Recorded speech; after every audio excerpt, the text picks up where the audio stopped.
You didn't take the mic from me when I offered it to you. We're in a fight now.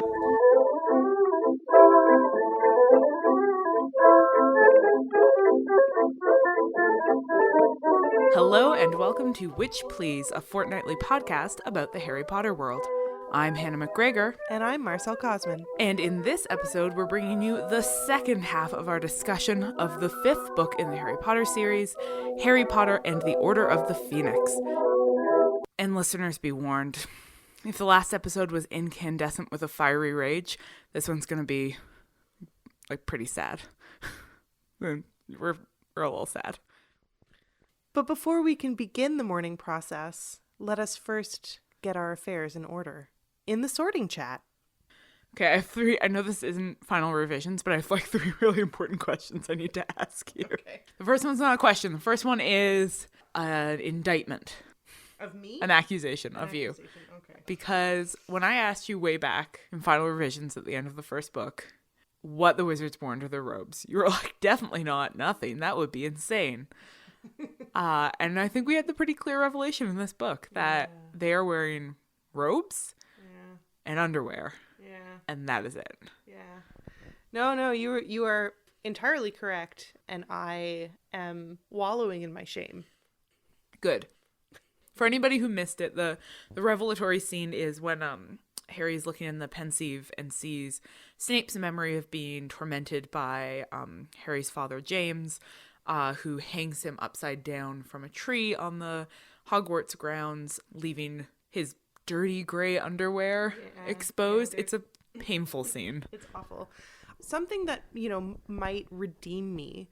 I wonder if it's possible at all that there were perhaps numerous incidents over Hogwarts' long history of students being hung upside down so that their robes fall and reveal their dirty underpants.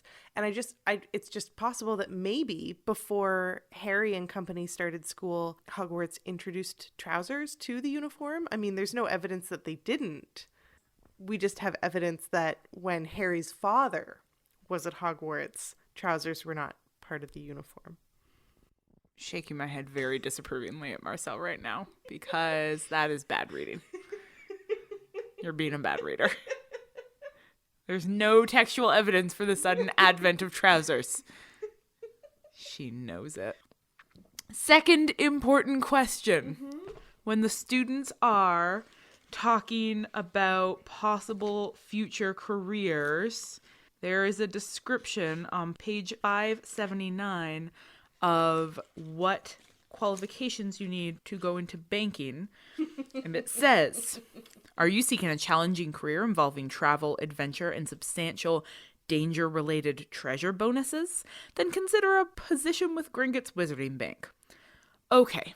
We have already gotten the impression via Bill Weasley, who also works for Gringotts, that it involves treasure collecting and international travel.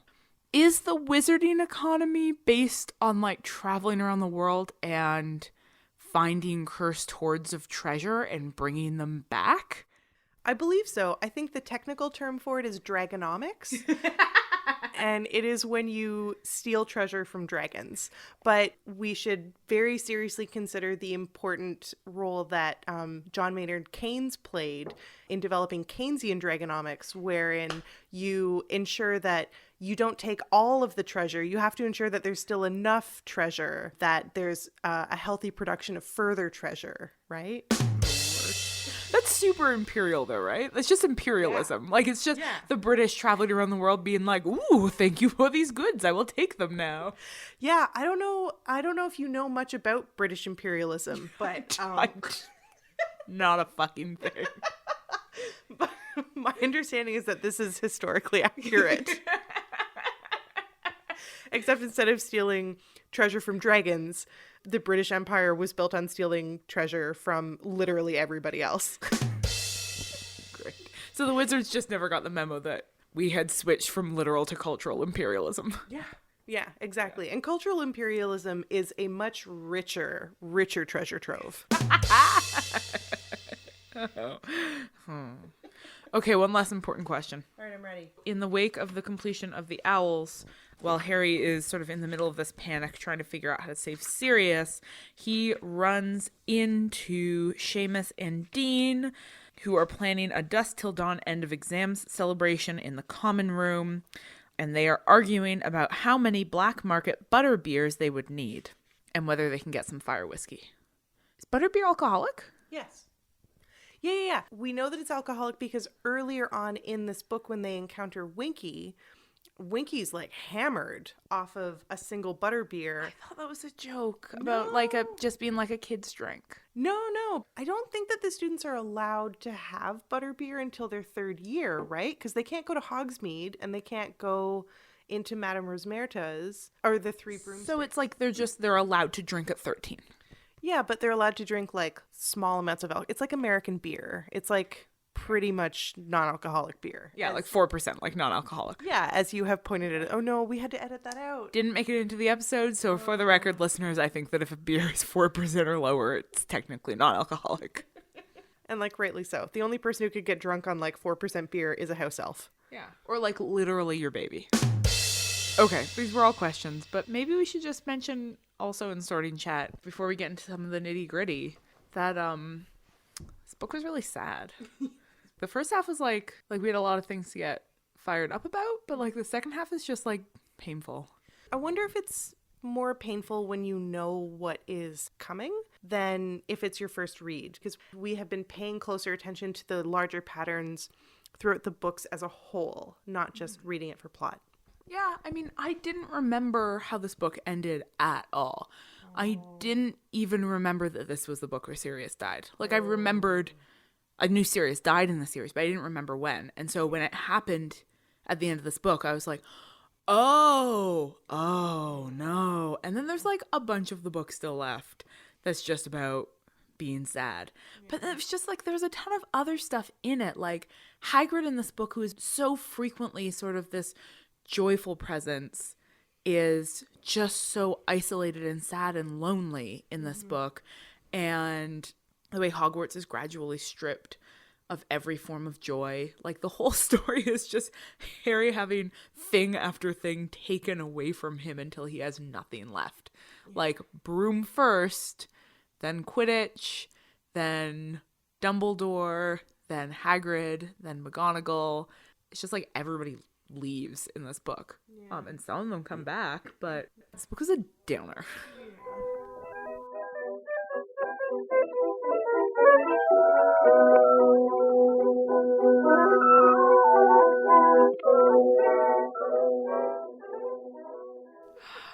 Hey Marcelle, if I die, I'm gonna leave you all my Harry Potter books. Okay.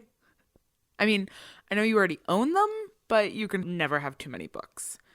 At least that's the motto of Flourish and Blots, our segment on the Harry Potter books in their physical forms. What the fuck do we have to say in this segment today? We already talked about it at length. I told like a 10-minute long story last time to prepare you for the story. I have nothing to add. Did I mention that the version of Harry Potter and the Order of the Phoenix that I'm reading is hot pink? Oh, that's really important. I suddenly remember the thing that I thought that we might briefly discuss in this section, because we'd already talked about these copies of the book, and that was the fact that they just announced the very near publication of the illustrated deluxe editions of Harry Potter. Tell me more. Yeah, this fall they're releasing a bunch of deluxe high quality illustrated versions of the Harry Potter books. I think it was a CBC Books article. Drawings revealed for first Harry Potter illustrated edition. 15 pages of the first illustrated edition of Harry Potter and the Philosopher's Stone have been unveiled by Bloomsbury Publishing. We're both gonna have to buy these books. Oh yeah? Why? That's a hobbit hole. Why are they in Maybe that's Hobbiton? where Hagrid lives. Why does Hagrid live in the Shire? Maybe they accidentally put an illustration from The Hobbit in here. Listeners, we will give you this link. This is so entirely a picture of the Shire. We will give you a link to this this preview. But they are actually really, really lovely. Yeah, they're beautiful. Full color illustrations. I think they've done a pretty good job of sort of not just mimicking the movie. Yeah. When The Lord of the Rings came out, you know, in a trilogy, there were like $300 box sets you could get that were like so fancy and came with all of this like paratext and apparatus and just things. And I really feel like there hasn't been a comparable merchandising of the Harry Potter books. Like, how many gorgeous the whole series box sets have there been? So like, market at me better, Harry Potter publishers, please. Yeah. I will buy like any weird Harry Potter shit that you send my way. Like, why aren't you? This is the same way I felt after the World of Harry Potter exhibit, Wizarding World of Harry Potter exhibit at the Telecenter in Edmonton. Sure, people saw this in other cities. It was like an insane ripoff of a shitty exhibit that just showed you props from the movies. And then at the end, there was a gift shop. And even though the exhibit wasn't good, I was still really braced to spend like $100 on Harry Potter kitsch. And then everything in that gift shop was so disappointing. Yeah, I'm pretty sure that we left without spending any money, which for me is unheard of. Like, it's one of the reasons I go to museums and shows. A gift shop. Yeah. Speaking of Harry Potter editions that they have not yet come out with and have not therefore marketed to us, I'm still waiting for an annotated Harry Potter. I would love a start to finish 7-book series annotated collection. It doesn't necessarily have to be a scholarly edition. But I'd like it to be annotated by J.K. Rowling. I want all of the additional paratextual information she's provided via tweets and Pottermore and all of that other stuff. Like, I want an edition that contains the additional information and that has allusions from the other, you know, like, if we know information from other sources, I want it all there in the books. Yeah. So that we don't have to rely on our Twitter followers to tell us stuff. Not that you guys aren't excellent erstwhile researchers. Yeah, absolutely. But I want copies of the Harry Potter books that just have like 300 pages of footnotes. Like, that's what I want. Oh God, all I want is for all of my books to have 300 pages of footnotes. Oh, love a good footnote. Yeah. Footnotes, please, not endnotes. Seriously, what the fuck is the point of endnotes? Why should you have to flip to the back of the fucking book to figure out what number 17 is for chapter 3? I think it's less of a pain in the ass for the typesetters and ultimately saves paper, which is why we're moving towards them, but they're bad. They're bad. Yeah. Footnotes over endnotes. I'm going to take this controversial position. I mean, I don't even mind endnotes if they come at the end of the chapter, but it's endnotes that are collected like right beside the appendix at the end of the book that like, this just, it's really obnoxious. We got off topic. No, we didn't. Hannah, you're being a downer, and listeners don't like downers. You know what they do like? Detailed analysis of narrative perspective, which means it's time for The Boy Who Narrated, our discussion of exactly that thing. I feel like we have quite a bit to talk about in this particular segment. Sometimes it's one of our more glossed over segments, but I think it's probably going to be the biggest one for this episode because this book has a lot of really important revelations that reveal to us how much Harry has not known about the world that's been going on around him, that really sort of recasts the series from a variety of perspectives that have been hidden to us. I want to start off with only a very brief note that I think opens up this topic, which is right at the very beginning, our break between our two discussions. What had just happened when we broke off was that Harry had overheard Mad-Eye Moody saying that he was possessed. Oh. And it's the following chapter is the one where he's like really certain that he is possessed, and eventually his friends convince him that he's being an idiot, and then he's able to enjoy Christmas. Like a little Christmas special built into the book. Harry struggles with possession, but everything turns out okay, and he has a good Christmas. So they've cornered him finally because he's been like avoiding them and refusing to talk to his friends. They corner him finally, and they're like, "You're not possessed, you're an idiot." And Ginny reminds him that she knows exactly what it's like to be possessed by Lord Voldemort because she has literally been possessed by Lord Voldemort. And Harry says, "Oh, I forgot." And she says, "That must be nice."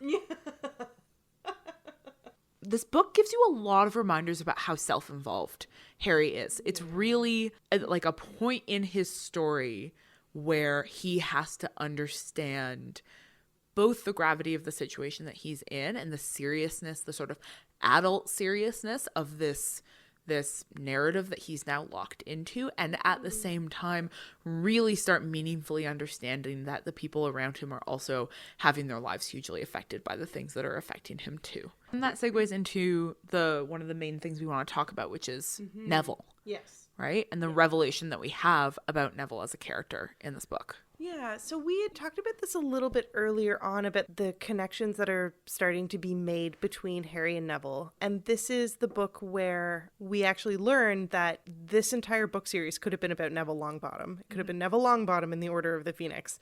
And the only reason that it isn't is because Voldemort chose Harry. And for no particular reason, he just went with it. Or because Harry is a Half-blood? Half-blood, yes. Yeah. Yeah, whereas Neville's pure blood, and Voldemort sort of Right. saw something of himself in Harry.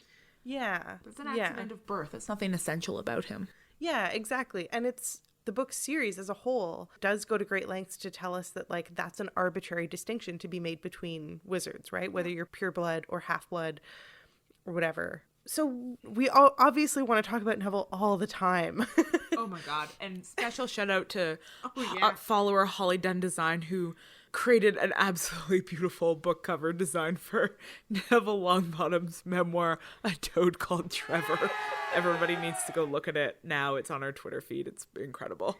Okay, so here's, the big revelation is that Neville could have been the protagonist. And I think through that light, it's really interesting to look at what kind of protagonist Neville would have been and how his life has been different as a result of sort of that lack of attention in a variety of ways. You really see in a lot of ways Neville coming into his own in this book through his increased confidence, through their secret defense against the dark arts lessons, his showing at the Department of Mysteries, which, while he is in no way as competent as Harry, he is every bit as courageous as Harry. Mm-hmm. And he is also so remarkably kind, right? You get this really clear sense that Neville has lived a really, really hard life through that one scene that you see of him at the hospital with his parents. And the scene where his mother hands him a chewing gum wrapper and then his grandmother tells him to throw it away, but he puts it in his pocket instead. Oh, you can't have the microphone anymore because you're too sad. I would like to throw out there the possibility, while Hannah is mending her broken heart, that Neville is in some ways the actual hero of this book, because when he accidentally breaks the prophecy, he prevents Voldemort from ever getting it. And he does this unwittingly. Like, this is how Neville just is as a character at this point in time. He does things by accident, and often they turn out to be the best possible thing that he could have done.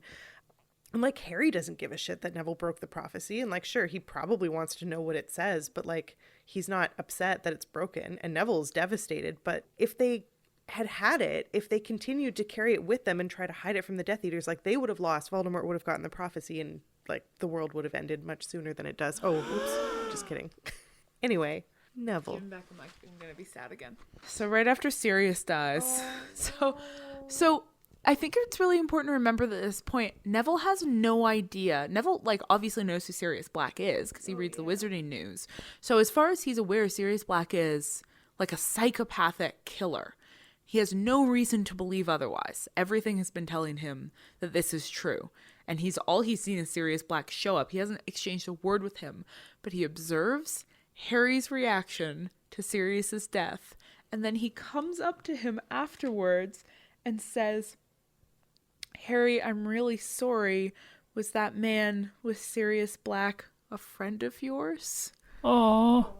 It's just, Harry is, for all of his various qualities, incredibly self-involved and incredibly bad at reading the people around him. He has a very poorly developed theory of mind, one might say. He's very bad at understanding that the people around him have rich internal lives. Mm-hmm. And he makes a lot of really bad mistakes as a result of failing to understand that.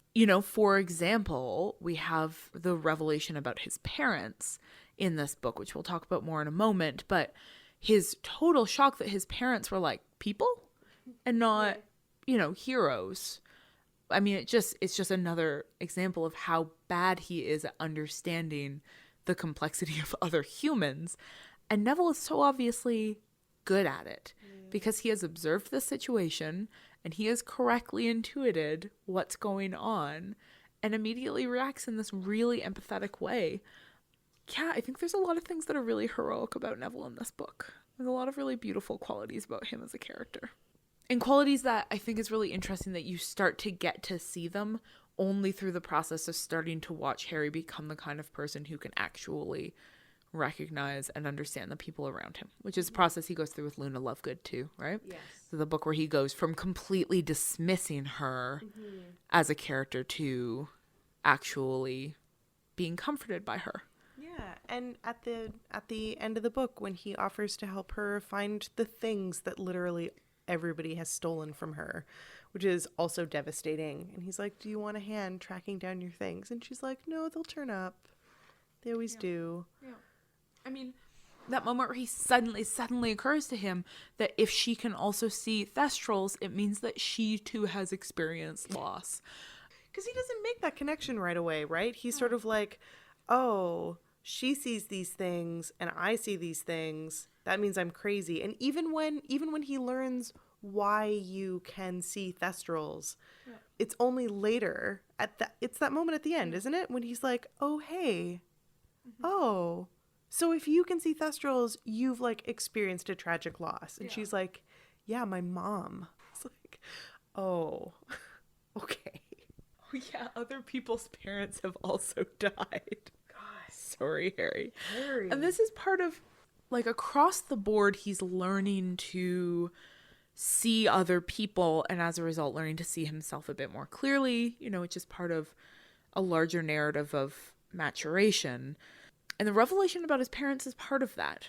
So he goes into the Pensieve and he sees that his father was actually like a total dick, as was Sirius, and that Lupin, while not actively behaving as a bully, just sat there and let it happen, that his mother really did not like his father, and essentially that they were teenagers, because if we were all going to be held responsible forever for the times that we were dicks as teenagers, then we would all be in life prison.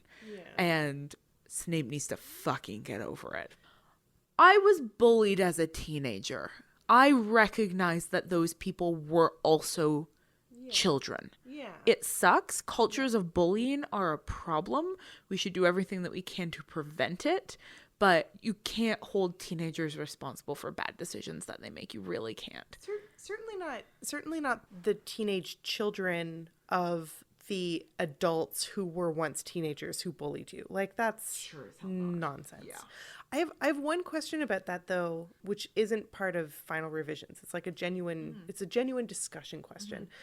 When Harry goes to talk to Lupin and Sirius about the way that he sees his father behaving, and they admit to being embarrassed and ashamed, rightly so, they should, because they were terrible.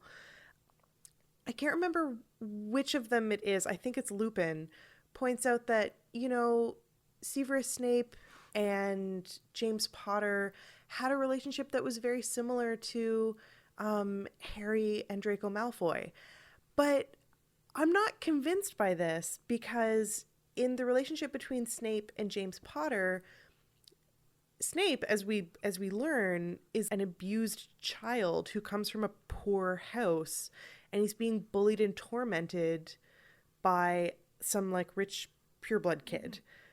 And it's the exact opposite with Harry and Malfoy. So like, I don't know what to do with that information. I don't feel satisfied by their like, oh, it's the same with you and Malfoy, like teenagers be teenagers, you know?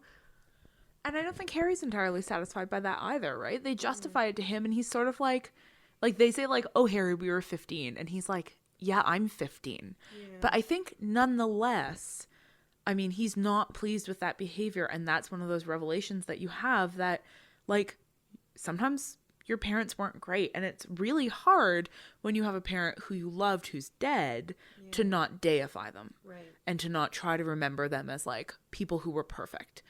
But people aren't perfect, and your parents aren't perfect. They're also humans. And I think that's really fundamental to growing up. Yeah. We grow up at different rates, I think, depending on how easy it or hard it is to deify our parents. Some of us never get the privilege of having parents who you can deify, and maybe you do some really early maturing as a result, and other people get to do that way later because their parents kept up that facade. But eventually we all figure out that our parents are flawed humans and have to go through the difficulty of dealing with that, because it is hard. Yeah. It really is. And I respect that. And I'm also really interested in the way that starts to cause Harry to step outside his understanding of himself as a sort of flawless protagonist and start to look a little more closely at his own potential bullying behavior. And he doesn't think, oh, maybe I'm also bullying Draco Malfoy, but he thinks maybe, like, I mean, he doesn't think it overtly, but you see him saying to himself, like, maybe I've been bullying Neville. Maybe I've been bullying Luna. Yeah. Maybe even if I'm not directly participating in the abuse against these students, maybe I'm consenting to it. And having sort of seen what that looks like from the outside, he's grossed out by it and he doesn't want to participate in it. And there's that moment where he's watching Ron, they're sitting at the same place by the lake that he saw his father sitting, and Ron sort of doing the thing with his hair to make it look like he's just gotten off the broom. And Harry has this moment where he's like, oh my God, we are dicks. Like, he's this moment where he sort of like looks at himself from the outside and is like, oh God, no. And it's I think that's like such an important moment. So we've been talking a lot about Harry growing up, and this leads to my argument and thought about genre, which is that of all of the books in the series, we can most clearly read this novel as a Bildungsroman because we see very overtly Harry transitioning from a boy to a man. And so we didn't really talk about this in the last episode, but in that first chapter, when Vernon Dursley is yelling at Harry for just being present, nothing has even happened yet, and Vernon is just yelling at Harry. Vernon uses the word boy and Petunia like multiple times. I think that between the two of them, they call Harry boy like 7 times on a single page. It's really noticeable, and it's really clearly them putting Harry in his place.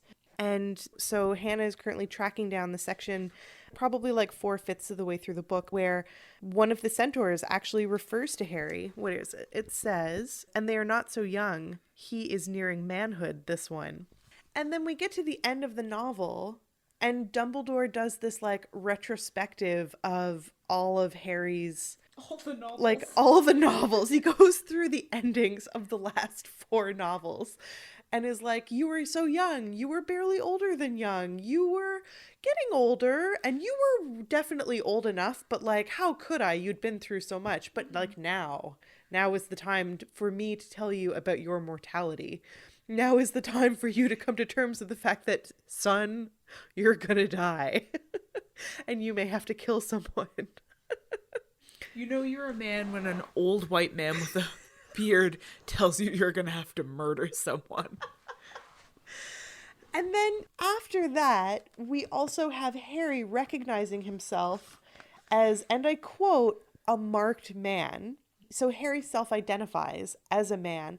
And then as Hannah very, very astutely pointed out, the novel actually ends with Harry leading the way out of the train station and the Dursleys following behind him. Mm-hmm. So we've gone like a full shift from boy to man in this single book. And he's such an angry teenager at the beginning, and then by the end he's really sort of come to terms with like a lot of the things that adulthood entails, a lot of the sort of losses involved in adulthood and the responsibilities involved, and some of that has left him a little hardened, and I think some of that has made him a lot more compassionate. Mm-hmm.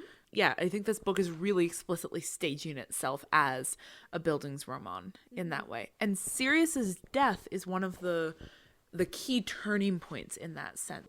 I mean, it's such a brutal scene, and then even worse are the following scenes. Like, I found the scene of him with Dumbledore, honest to God, a little dry, because he re-summarizes the last 4 books. But then there's a subsequent long scene where Harry convinces himself that there's going to be a way that he can see Sirius again. And I found that scene absolutely excruciating. We were talking about how Sirius's death comes quite out of the blue, right? So he's dueling with Bellatrix, and then he's just taunted her and said, like, you're going to have to do better than that. And then she hits him square in the chest with I assume, Avada Kedavra. Yeah. Like, it just as a red bolt of light. And then he's gone. and then it knocks him through this doorway. And we were talking about the fact that both of us, when we read this book originally, hadn't realized that he was already dead when he got knocked through that doorway, and had assumed that he had gotten sort of pushed through into another reality or something. And I spent the rest of the books waiting for him to come back, waiting for that. Like, I assumed that that was going to be a later book revelation, that Sirius was going to return from wherever he'd been sent. Yeah. For the duration of the series, being pretty sure that, like, all of the stuff where people say he's dead and it gets repeated over and over again, that, like, no, like, everybody's mistaken. Sirius is going to come back. There's going to be some mystery that will be solved later on.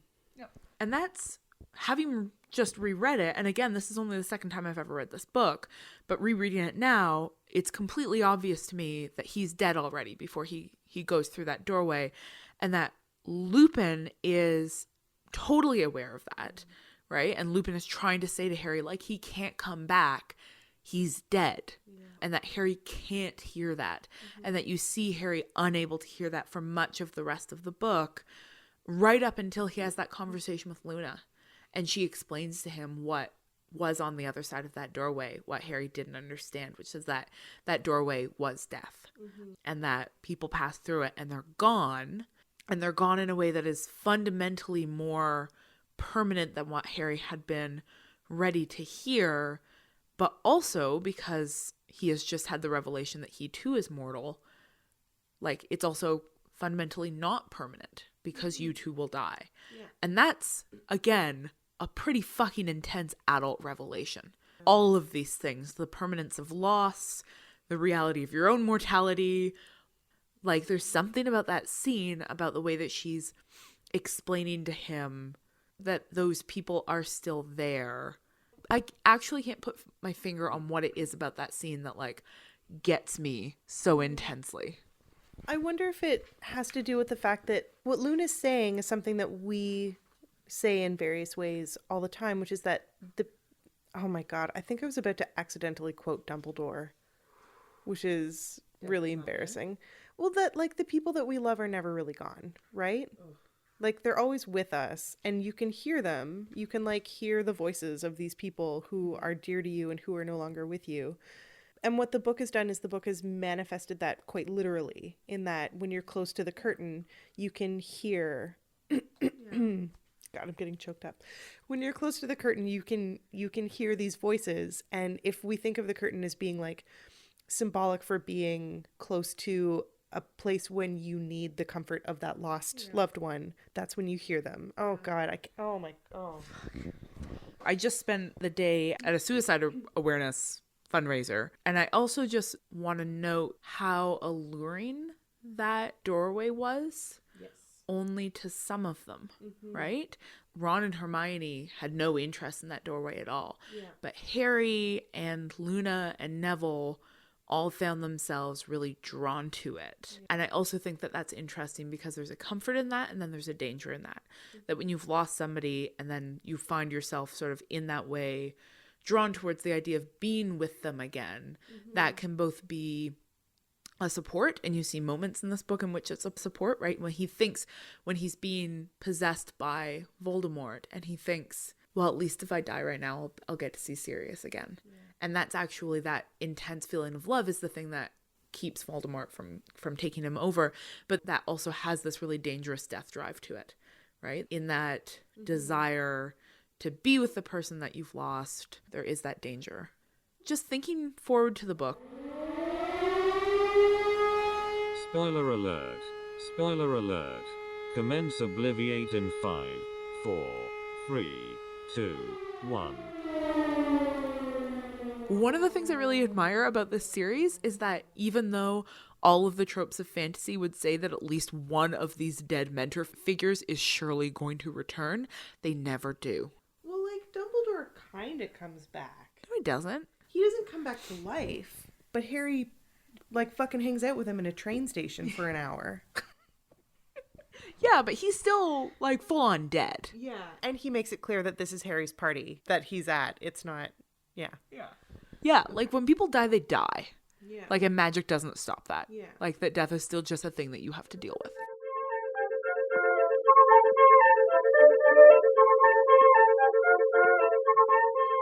Okay, I'm ready to cheer up. You go, girl. And none too soon, because it's time for Potions Class, our segment on pedagogy at Hogwarts. And we all know there's no crying in pedagogy. There's no crying in pedagogy. So this is the first time that I've read the series as a grad student, I think. And it became quite clear to me how much the OWL exams, the ordinary wizarding level exams, are exactly like grad school. You're stressed out for the entire year, the way that these students are in years 5 and 7. We get that message very clearly. And they like resort to all kinds of like black market potions and black market, whatever the magical word for drugs is, but they're basically like exchanging Like uppers. Like very... Yeah, like various forms of uppers and like whatever those, what the fuck are the study drugs called? I can't even remember anymore. There's one that starts with a D, Dexedrine and Ritalin. Yeah. The intensity with which these students are just being tormented by the prospect of their own failure. And the idea that at the age of 15, they have to choose their career paths and then achieve in a certain way in order to not fail out of their career paths. Like, here's a story about 15-year-old Hannah. She didn't want to go to university.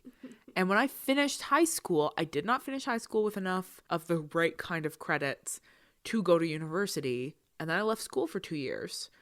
I am a professor now. So teenagers shouldn't have to make life-changing choices. And for any of you listeners out there who are not grad students but are thinking about grad school, I want you to know that like this book perfectly encapsulates what it's like to be a master's student. Like it's really important that you know that. The scene when Ernie Macmillan is like badgering people about how much they've studied and like how many like potions they've managed to mix or like whatever the hell it is, where he's like, how many hours of revision have you done? Like that's exactly what grad school is like. You will have that conversation with 100 people who will ask you how many hours you spent reading, and then will immediately proceed to tell you how they spent twice as many hours as that reading and haven't slept in 3 weeks and drink 200 cups of coffee a day and don't eat food anymore and haven't done laundry like since they were 8. And it's the worst. It's like this disgusting culture of misery one-upsmanship. Also great. No. Master's degrees are excruciating. Like I cried every day during my master's degree. God, me too. I cried so much during my master's degree. Yeah. It's trial by fire. They're meant to be miserable. Yeah, but just so you know, if you are also thinking of doing a PhD, like your first year of a PhD is not even remotely as torturous as your first year as an MA student. PhDs are way better than masters. Yeah. You'll make friends in your masters, though. That's nice. Just a couple of other notes. One, McGonagall makes a beautiful showing in this book. Oh. I love her ire in the face of Umbridge's increasing takeover of Hogwarts. I love her explicit refusal of Umbridge's authority. I love the scene where one of the examiners says that you would never be able to stun McGonagall face to face in the light, that the only reason they could get her is because it was dark out. Yeah. Like, I love those little revelations of how fucking badass McGonagall is, and that she took 4 stuns straight to the chest and lived to tell, because man, that lady is badass. Yeah. But I also love how the advent of a really terrible workplace situation at Hogwarts causes the rest of the teachers to really band together, and you get the kind of image that you often don't get, probably because you're getting the story told from the perspective of a child, but of how these teachers are friends and respect each other. And that really, I mean, that comes out in the way that they all agree to not help Umbridge, and the way that they all sort of have these shared tactics of nonviolent resistance to her rule at the school. But the best scene in my mind, my favorite scene, is the scene where Trelawney is being publicly shamed by Umbridge, and all of the other professors gather around her and make this public show of support for her. And you know that they don't particularly like her as a teacher, and they don't have a lot of respect for what she does, but she is their peer, and they will not allow their peer to be shamed in that way. Working in an educational institution where a lot of the time top-down administrative choices happen that make the work environment relatively toxic for the people trying to do this job. You sometimes see people, or the temptation at least, for people to turn against each other, right? Our friend Nick Van Orden says that you always shit downhill, which I think is a great turn of phrase. You can't shit uphill. Yeah, he's a classy guy. But I just really love the way that sort of in this situation you see the Hogwarts teachers really banding together and taking each other's side, and I think that's really lovely. Yeah. Okay, so let's talk about Dumbledore. Yeah. Okay, so we have talked about Harry and having PTSD in the last episode. And Hannah talked about the lack of grief counseling as being like a major problem at Hogwarts in the minisode. And this is the first instance that we get of Dumbledore as a professor. And he's not being a professor so much as being a grief counselor, right? So he sort of sits Harry down at the end. He lets Harry like break all of his shit. He reacts calmly and almost infuriatingly calmly throughout the whole thing, but like does all of the work that Harry really needed at the end of book 4. So like the time and the explanation and the unwavering support that Dumbledore provides to Harry during that scene, however imperfect, is exactly what Harry needed when Cedric Diggory died and didn't get. Yeah, and you finally get it from Dumbledore, and alongside that you get from Dumbledore a very clear admission that he has done a bad job of being the kind of mentor and teacher that Harry needed up until now because he was too scared to really do what was necessary.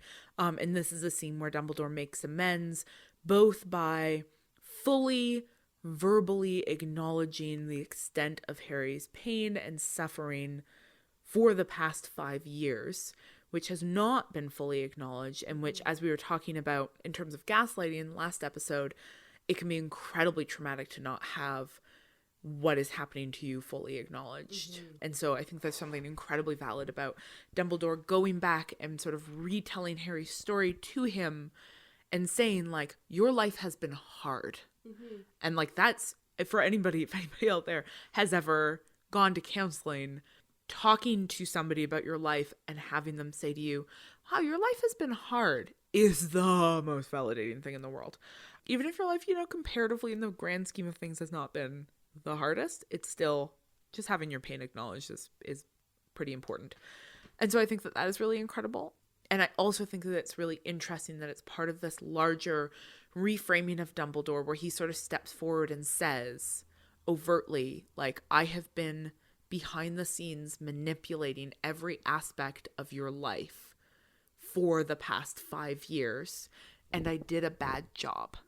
Like, I thought that I was in a position where I could perfectly control everything, and I was wrong. And that is such a vital part of this larger narrative of Harry growing up, because the God figure who was supposed to have perfect control over everything has like stepped out of that position and said, I'm a person, I'm a very powerful person, but I am a person nonetheless, and I made a series of decisions, and here's how I made them, and here's how they did not turn out well, and they resulted in some pretty serious consequences. I think that's remarkable, and I think it's remarkable paired with another revelation we have about Dumbledore, which is that in the first 4 books, Dumbledore's power is linked to his position. That is to say, you almost never see him do anything, but you are aware that he is the headmaster and that he is the head of the Wizengamot and various other important titles. And so you just have this sense that he is an important man because he has a great deal of institutional power attached to him. And in this book, every form of his institutional power is stripped from him. And you get finally a scene where you see Dumbledore and Voldemort face each other, and you recognize that Dumbledore's titles are a side effect of his power. His power is not a side effect of his titles. That he is, in fact, this enormously powerful force. And so to have that revelation where you finally get to see the extent of Dumbledore's power paired with simultaneously getting to see the extent of Dumbledore's fallibility and his flaws as a human is also part of the larger raising of the stakes at the end of this book. And how nobody involved in this war is perfect.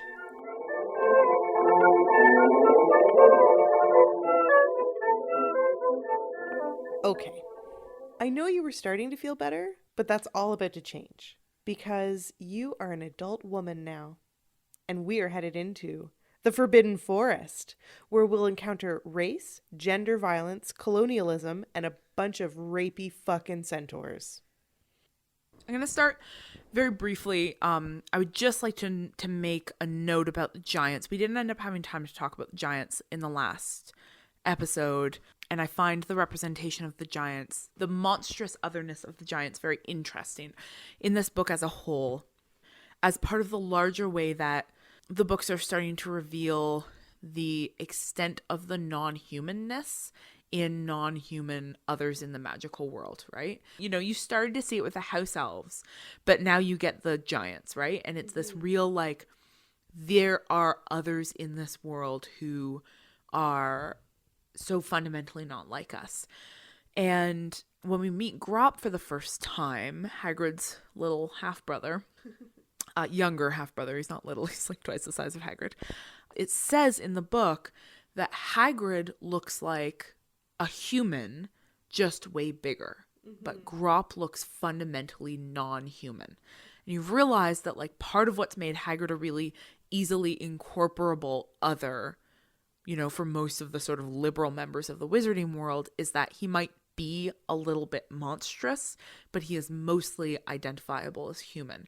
Whereas Grop is like on the other side of that divide, right? Where he's so clearly other in a way that just terrifies everybody, which makes the eventual revelation that he is also able to some degree, form intimate relationships, I think really, really important, right? Because, and this is part of a larger question I have about non-humans in the wizarding world here.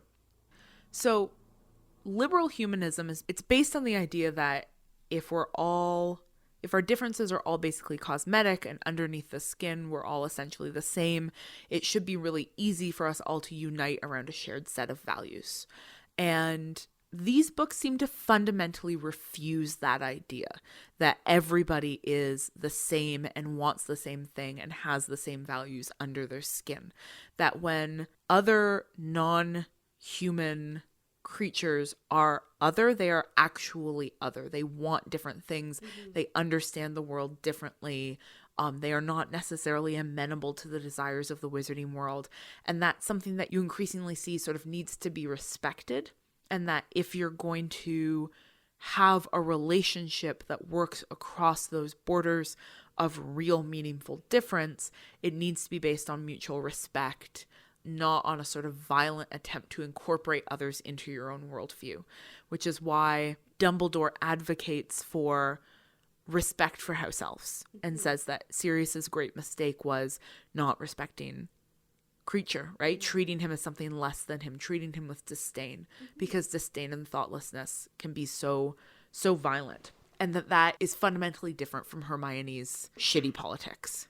And then compare that to sort of the centaurs who Harry and Hermione actually get in a confrontation with them.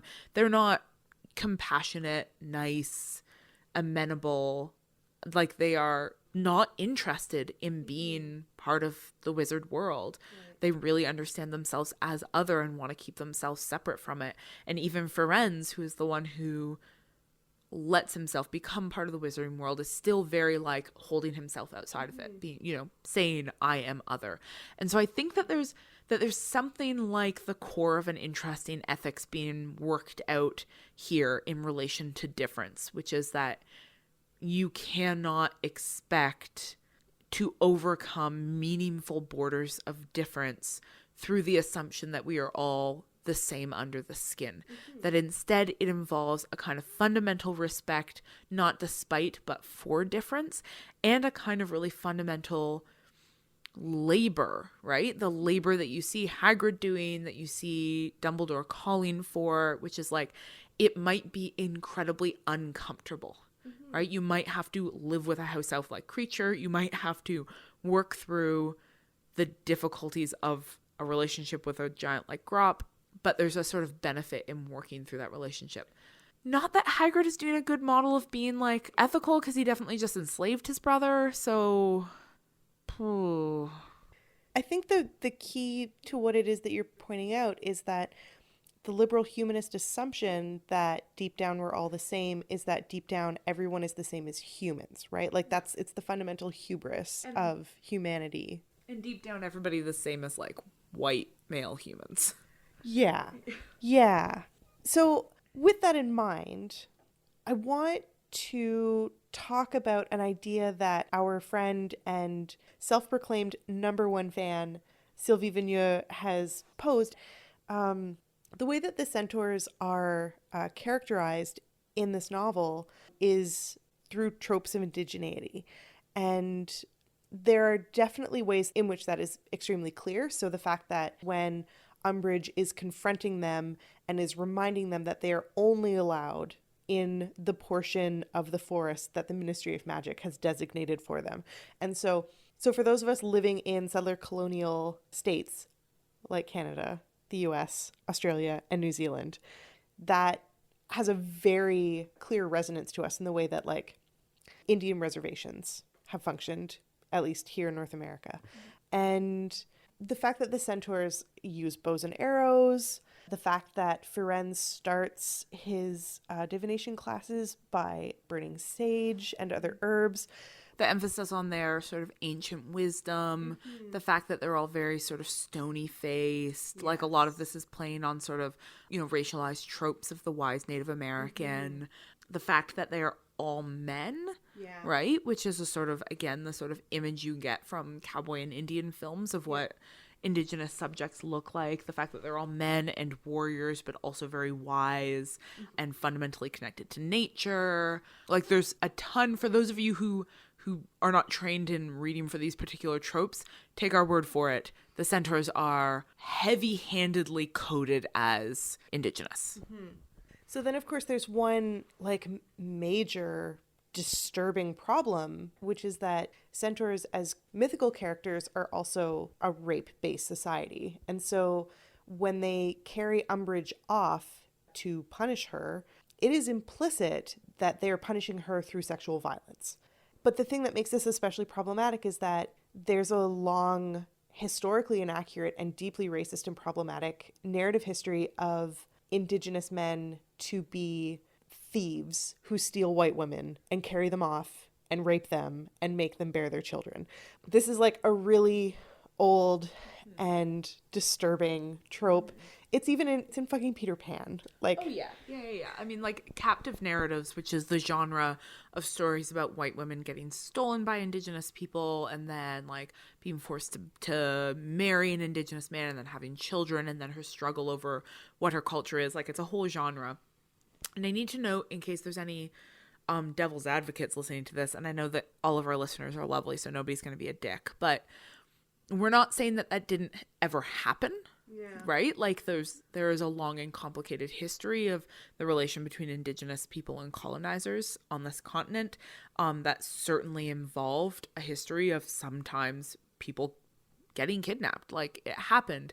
What we're looking at is the way that then gets incorporated into a particular narrative trope that's held to be representative of a whole people, and the way that one particular kind of event gets picked up as a common, key, and important event in a way that others don't, right? So, like, why is it that story of white women getting taken by Indigenous men is the story that gets fixated upon? That's because white supremacy often focuses around the vulnerability of white women to racialized men, which is part of a larger anxiety over the way that the purity of the white race will be tainted by the possibility of our clean white women getting impregnated by non-white men. So it's part of a sort of white supremacist logic that is getting played out in this image of a white woman getting forcefully carried off into the wilderness by a group of centaurs. Yeah. And the children very obviously don't understand what's happening because they think it's really funny to make jokes at the end about how Umbridge is still like disturbed by the sound of horse hooves. And for those of us who read between the lines and understand that she's been carried off by a group of sexual predators, that's fucking disgusting. Like, that's horrendous that they like make a joke about how scared she is and how she is now suffering from like post-traumatic stress after having been like sexually assaulted for who even knows how long. And the whole thing is vile. Yeah.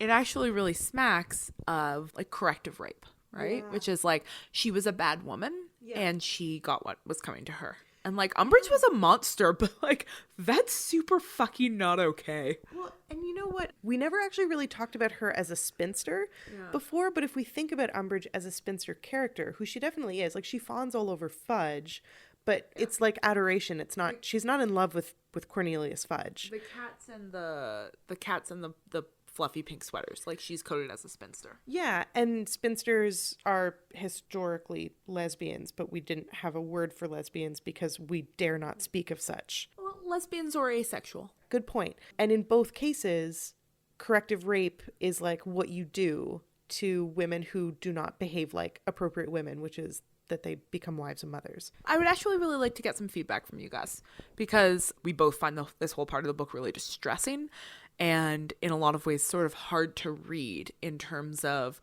what is going on with Umbridge, what is going on with the centaurs. Why is that how this ends? Why is that Umbridge's end, that she is carried off into the woods by these pseudo-indigenous characters to be correctively raped so that she is no longer a threat? That is all extremely disturbing on multiple levels, and I'm not quite sure how to fit it into the rest of the book, in the sense that I'm not sure if it's the book ultimately becoming complicit with a lot of really troubling tropes, in the same way that we've seen these books often slide into in various contexts. And speaking of which, did you watch? So Anthony Goldstein is in the latter half of the book as well, I think twice. He's right there at the end. Yeah, and so at the end he has that triumphant moment where he, along with his fellow members of Dumbledore's army, collectively stun Malfoy, Crabbe, and Goyle and turn them into a bunch of slugs. Yep. The end. This has been Jewwatch.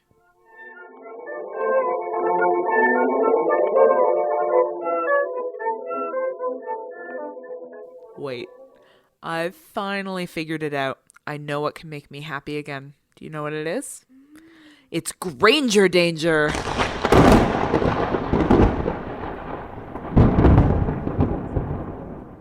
Okay, I want to start this off with another sort of brief aside, but it's just this moment that really delighted me. So you've been seeing Ginny and Hermione's friendship growing as the series carries on since Ginny arrived at the school. And it's things that you don't actually get that much text of, because Harry is not interested in telling you about a female friendship. And so all you know is that, like, usually when they're all together, Ginny and Hermione are sort of hanging out together. But you get little moments where it becomes clear to you that they've actually really been talking to each other and really getting to know each other. And my favorite of those moments is when the Weasleys are commenting on how strange it is that Ginny is really good at Quidditch, considering they never let her play. And Hermione says, "Oh yeah, no, she's been stealing your brooms for years and practicing without you knowing."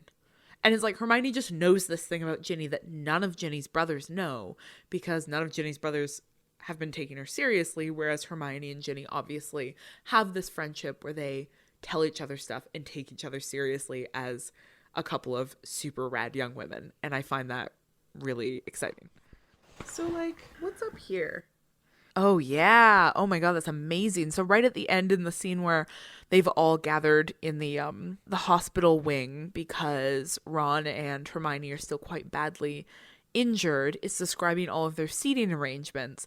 And it says, Ginny, whose ankle had been mended in a trice by Madame Pomfrey, was curled up at the foot of Hermione's bed. Like a cat. Yeah, like a cat. I mean, there's a great deal of queerness in a lot of young women's relationships. Yeah. I just don't understand why she's like a kitty instead of like a person. You've never curled up at the foot of somebody's bed? Well, not as a 14-year-old girl. Okay. I was about to say we can try it later if you want. So the other thing we need to talk about with Hermione is this like incredibly important role that she plays at the end of this book, which is that like she's been saying to Harry through the whole fucking book, like, if Dumbledore said your occlumency lessons were important, you need to take them. Like, you need to listen to him and take these lessons. And everybody's like, oh, Hermione, such a nag. And then when he has the dream about Sirius being tortured, Hermione's like, hey, remember how Dumbledore said to not believe the things you saw because Voldemort was getting in your head and that you needed to take occlumency lessons? This is why you shouldn't believe this dream. And Harry responds with so much rage that Hermione actually gets frightened, and he essentially bullies her into helping him in this incredibly ill-advised plan when she was 100% right.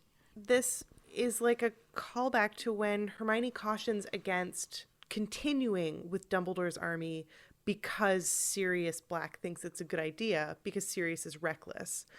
And in the same way, she's pointing out Harry's own recklessness, his own like refusal to think things through, his knee-jerk reactions and panicking, and his hero complex. She like nails it with his hero complex.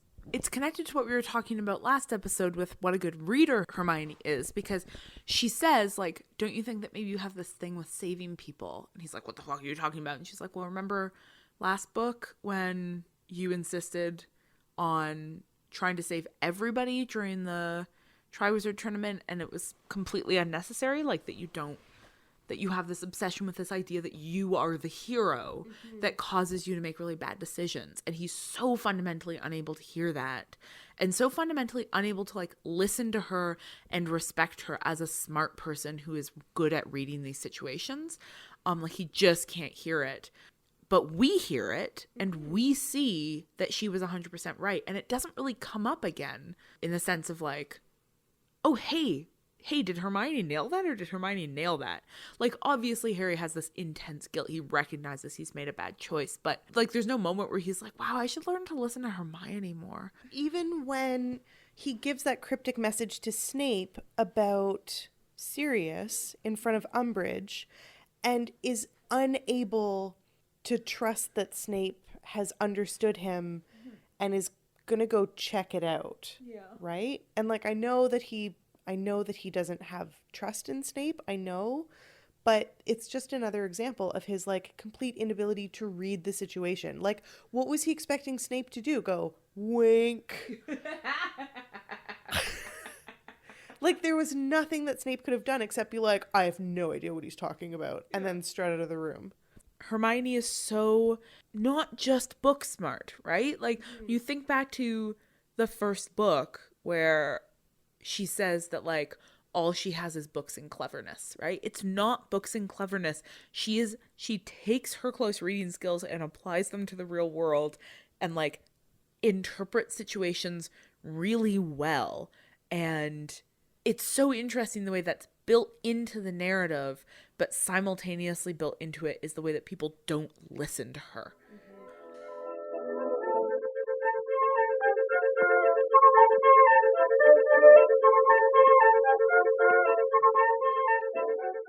And now, dear listeners, before we can let you go, you must complete some final revisions.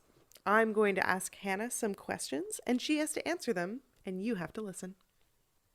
Okay, so this is an important question. Are we to believe, based on this series of books, that memories are objective? Not necessarily. The pensieve exists as an external technology because it removes your memories from your mind in a way that is non-identical to your own capacity for recall.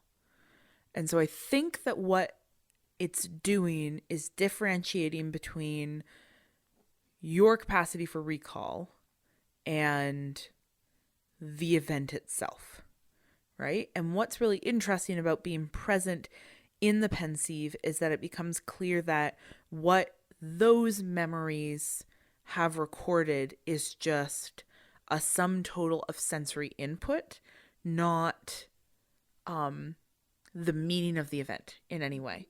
So that when you are in somebody else's memory, you can look at things they didn't look at and focus on things they didn't focus on. And as long as it was sort of within the larger sensory input, it's there recorded somewhere in the brain. And so it's possible for Harry to enter into Snape's memory and to see things that Snape himself did not notice, and to interpret that differently, so that the set of experiences that informed Snape's memory are there recorded somewhere in the brain, but what those mean to Snape are deeply personal and deeply different from what they would mean to Harry.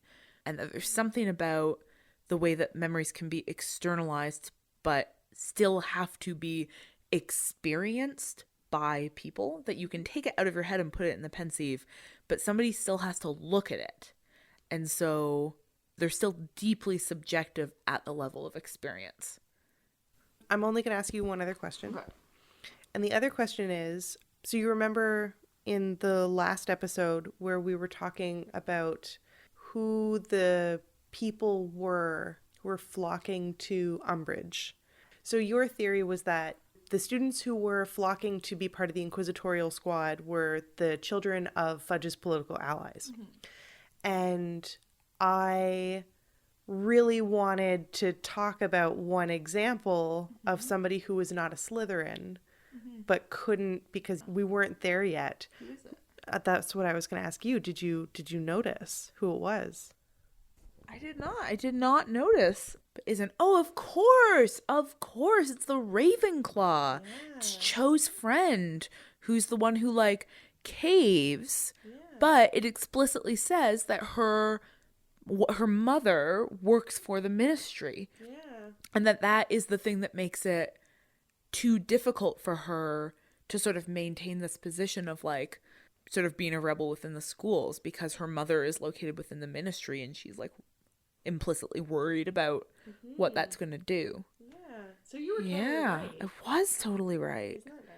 Good job, past Hannah. Such a good reader. Such a good reader. Not as good as Marcelle, but I'm working on it.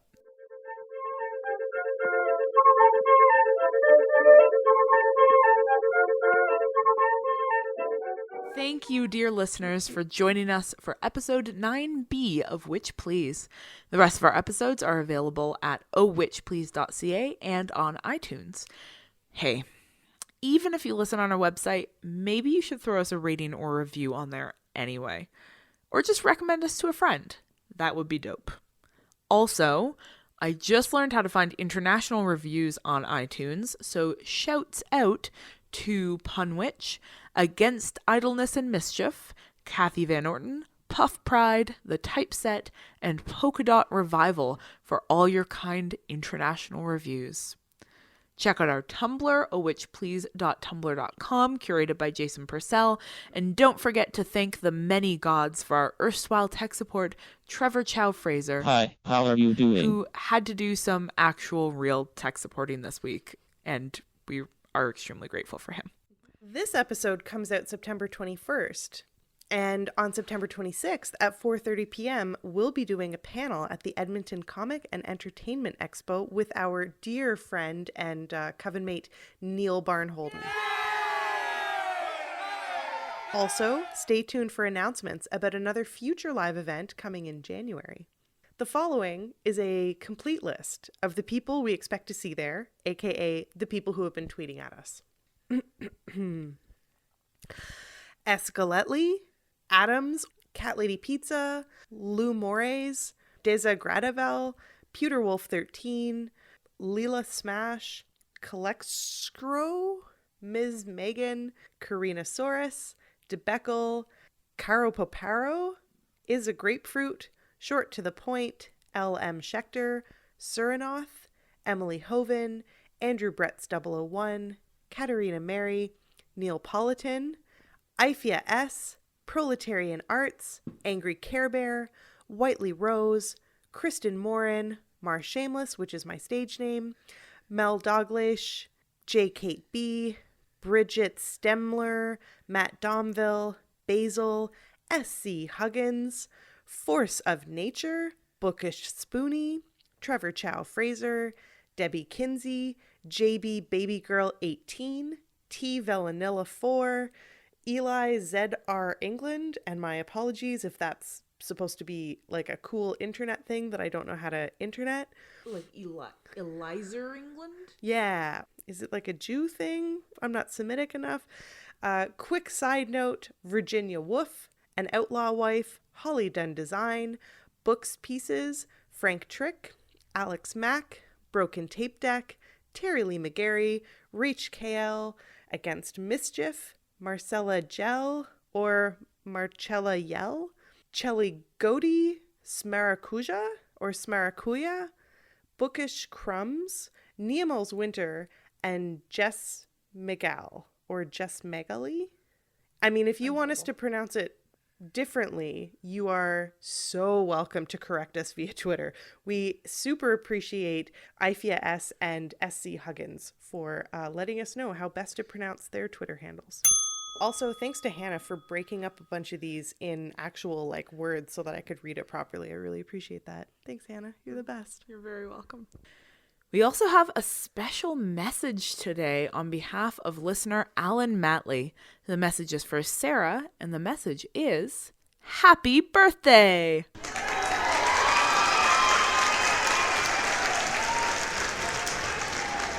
Alan would like to thank Sarah for introducing him to Witch Please, and we are likewise grateful. He says that listening to new episodes has become a beloved fortnightly tradition for them, which means that they are living their best possible lives. Happy birthday, Sarah, and thanks for being awesome. Here is an owl sound effect just for you. Stay tuned for our next episode, which will indeed be the live episode from Edmonton Expo, which you should probably come to if you can, but you'll be able to listen to it either way. But until then... Later, witches.